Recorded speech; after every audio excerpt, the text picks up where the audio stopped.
Today we have taken up the series of catecheses on the Jubilee theme of Christ our Pope, begun by Pope Francis, reflecting on Jesus' parable of the sower and the seed.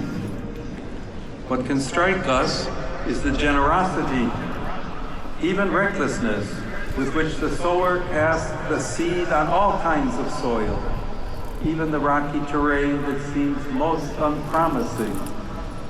Jesus explains that the seed is God's word, which is meant to take root in the hearts of all, none excluded. We who hear this parable and apply it to our own lives may well feel challenged to become a better and more receptive terrain for the working of His grace. Yet the parable of the sower can also make us think about Jesus Himself, who in His death and resurrection became the seed that fell to the ground and died in order to bear rich fruit. The image of the sower, we can think of the famous painting by Van Gogh, is thus one of hope in the promise of a coming harvest. Today and every day, let us ask the Lord to open our hearts to His saving word and His power to transform and enrich our lives and enrich the world in which we live.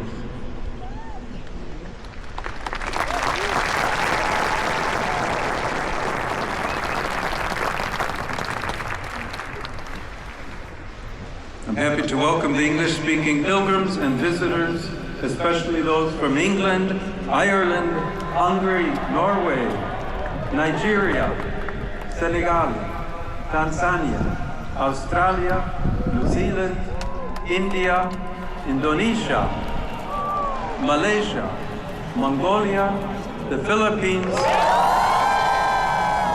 South Korea, Canada, and the United States.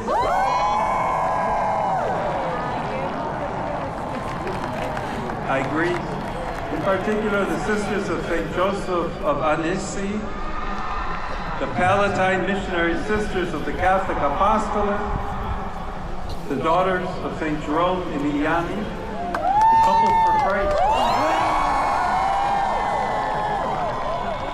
the pilgrims from the Diocese of Cary, and the international group of young volunteers from the St. Cassian's Center.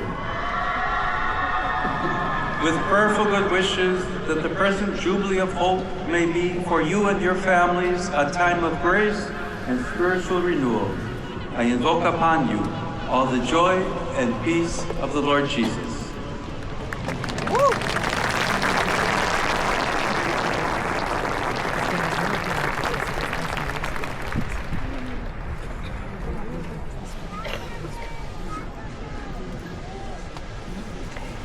Heiliger Vater, die Gläubigen deutscher Sprache möchten Ihnen ihre herzliche Zuneigung und aufrichtige Verbundenheit bekunden und versichern Sie zugleich Ihres Gebets in allen Anliegen Ihres universalen apostolischen Dienstes. Zum Abschluss dieser Generalaudienz singen wir gemeinsam das Vaterunser in lateinischer Sprache.